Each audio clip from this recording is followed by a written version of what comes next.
एक बात कहें बंधुओं, आपकी कृष्ण भक्ति, आपकी श्री जी की भक्ति ये प्रबल हो रही है, इसके 3 प्रतीक मानिएगा, 3 इसके अनुभव कीजिएगा।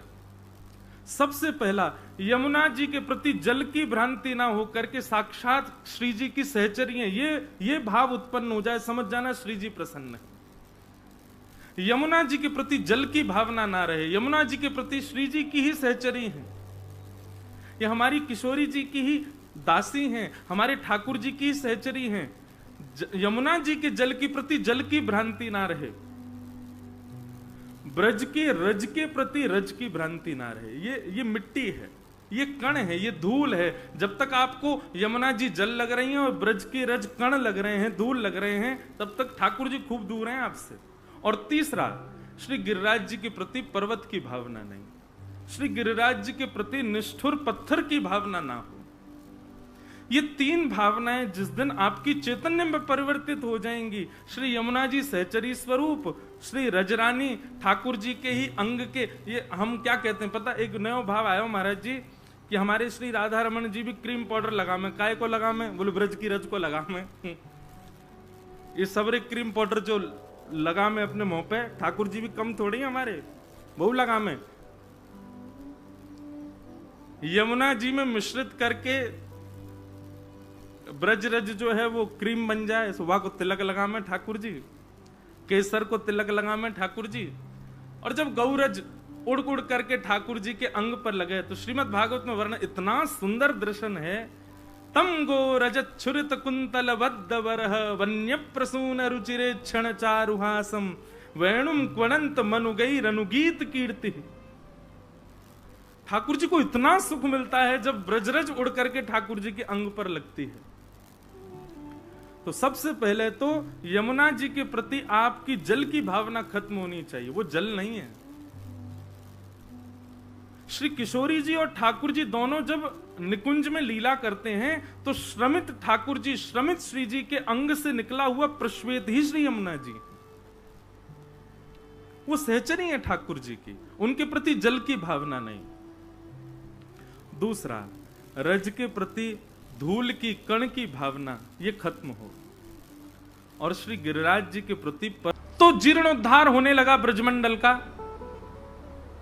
तब कृष्ण पटरानियां यमुना जी की खोज करने निकली कि हमें पता है कि हमारी अष्ट बड़ी जो रानियां हैं, 16,001 से पूर्व जो 8 महारानी, उनमें एक यमुना जी, वो तो ब्रज में सदा रहती हैं। तो ढूंढते ढूंढते जब वे यमुना के तट पर पहुंची और श्री यमुना जी को प्रसन्न मुद्रा में बहते हुए जब उन्होंने देखा, तो उनको शोक भी हुआ और प्रसन्नता भी हुई। तो प्रसन्नता क्यों हुई कि देखो हमारी बड़ी बहन मिल गई, लेकिन शोक इस बात का कि देखो हमको तो कृष्ण का इतना विरह है और ये बड़ी प्रसन्नता में बह रही हैं।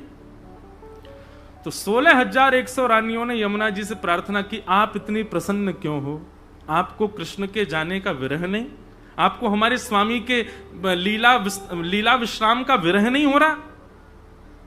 तुरंत श्री यमुना जी प्रकट हो गए और प्रकट होकर के बोले, विरह होना स्वाभाविक है, पर मुझे एक ऐसी पूंजी प्राप्त है जिससे मुझे विरह नहीं हो रहा है। 16,100 रानियों ने कहा, हमको भी बता दो क्या है ऐसा तुम्हारे पास जिससे तुमको विरह नहीं होता। तब कालिंदुवाच, आत्मा रामस्य कृष्णस्य ध्रुवमात्मास्ति राधिका तस्य दास प्रभावेण विरहोस्मान संस्पृशेत। बोले हमारी आत्मा श्री कृष्ण है, तुम्हारी आत्मा श्री कृष्ण है, पर श्री कृष्ण की आत्मा तो श्री राधिका रानी है। तस्य दास प्रभावेण, उन राधिका जी के दासत्व का यह प्रभाव है कि विरहोस्मान न संस्पृशेत, मुझे विरह नहीं होता।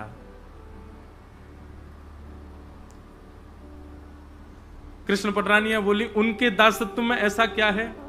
बोले, जाके अधीन सदा ही सांवरो, जाके अधीन सदा ही सांवरो, या ब्रज को सिर ताज हमारे माई, या ब्रज को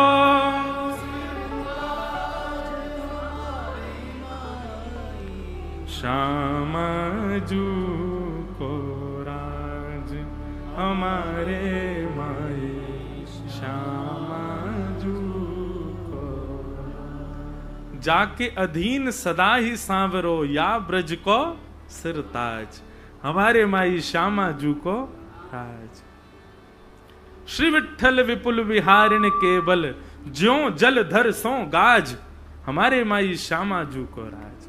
इतना सुंदर इसका मुझसे किसी ने अर्थ पूछा कि विठ्ठल विपुल विहारिण केवल जो जलधर सो गाज। मैं बद्रीनाथ जा रहा था और महाराज जी मैं पूरे रास्ता यही सोचता रहा इसका अर्थ क्या है, इसका अर्थ क्या है, जो जलधर सो गाज। और जब बद्रीनाथ पहुंचा ना तब भाव समझ में आया।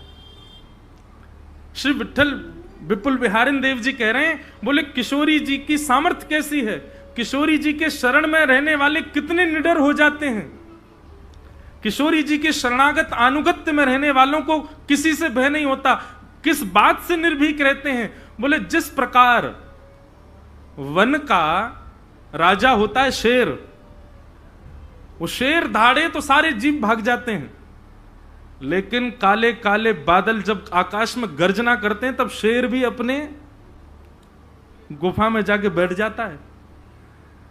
बोले भैया काम क्रोध लोभ मोह ईर्षा द्वेष अभिनिवेश अहंता ममता चिंता, ये हमारे जीवन रूपी जंगल के शेर हैं। जब काम धाड़ मारता है हम लोग डर जाते हैं, जब क्रोध धाड़ मारता है हम लोग भयभीत हो जाते हैं, लेकिन ये काम क्रोध लोभ मोह ये सारे शेर, इन पर जब हमारी श्री जी के पैरन की नूपुर की झनकार ये सुनाई देवे तो ये सबरे अपने बिलन में घुस जाएं।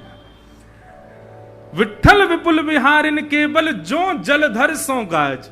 जैसे जलधर गर्जना करता है, जलधर माने बादल, उसकी गर्जना सुन करके शेर भी अपने बिलों में, अपने उसको बिल थोड़ी होता क्या होता है, उसका गुफा होती है लेकिन भैया किशोरी जी की कृपा जाके ऊपर है, वाके लैया तो शेर बिलन में ही घुस जाए अपने। जो जलधर सो गाज हमारे माई श्यामा जू को राज। ऐसी किशोरी जी, यमुना जी कहती हैं, बोले कि उन किशोरी जी की शरण में जाओ, उन किशोरी जी की शरण में चले जाओगे तुमको विरह नहीं होगा। क्यों? बोले जाके अधीन सदा ही सांवरो। हम जिस श्री कृष्ण के अधीन हैं वो कृष्ण उनके अधीन हैं। तो सीधे तुम नीचे सीधी बात कहूं तो कोई अन्यथा ना ली जाए, ब्रज में ही है भैया, पीए फियन के चक्कर में मत पड़ो, सीधे प्रधानमंत्री तो ये संबंध बनाओ। ठाकुर जी तो किशोरी जी के पीए हैं हम उनके पीए ज्यादा भाव खाते हैं, जो सेक्रेटरी होता है वो ज्यादा भाव खाता है। भैया ने मिलवा दो, समय नहीं है अभी हमारे, चलो जाओ। इतने फोन आते हैं तुम्हारे, क्यों उठाए हम?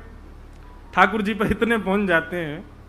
किशोरी जी फोन थोड़ी रखती होंगी, किशोरी तो पौड़ी रहे, तो आनंद विराजी रहे। ये ठाकुर जी ही रुकावट बन जाते हैं कई बार। इतने फोन हमें कौन कौन के उठाऊं, तो सीधे किशोरी जी तो ही संबंध बनाओ।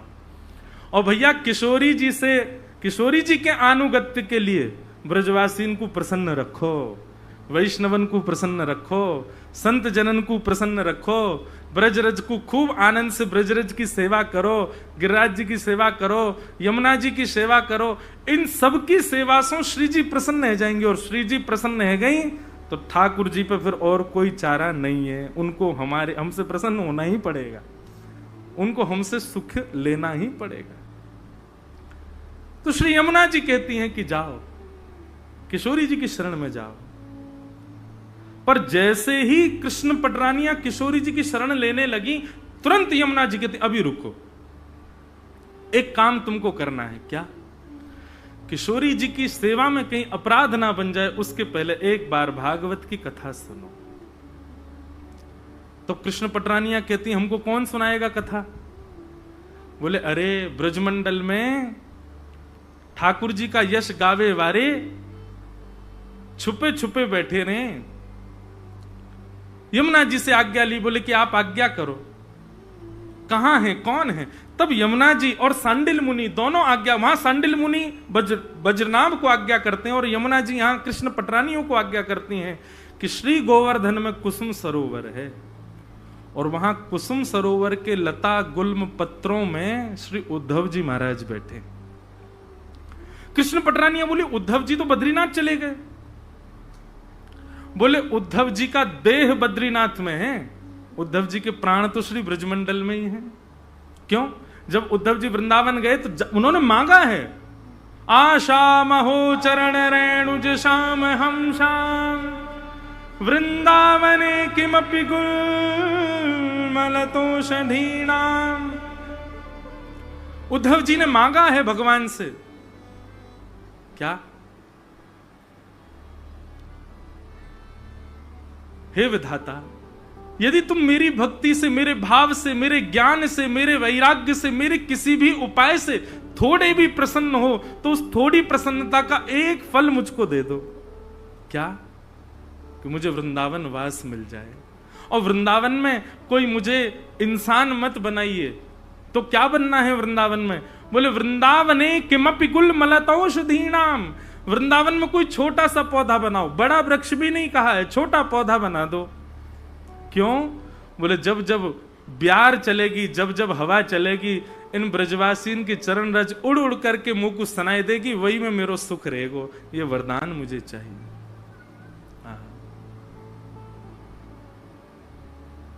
एहो विधि ना तो पे अचरा पसार मांगू, जन्म जन्म दीजो याही ब्रज बसिवो, जन्म जन्म दीजो याही ब्रज बसिवो।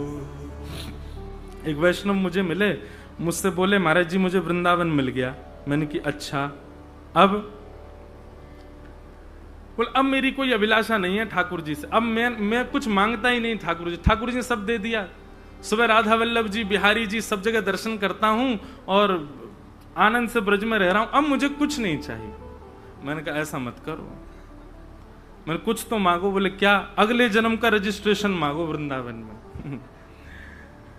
ये तो ठाकुर जी से बार बार मांगनो है कि नाथ वृंदावन नहीं छूटे हमारा।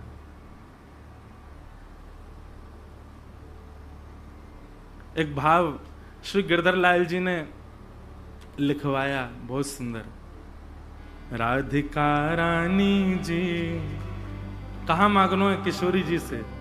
राधिका रानी जी, वृषभानु दुलारी जी, राधिका रानी जी,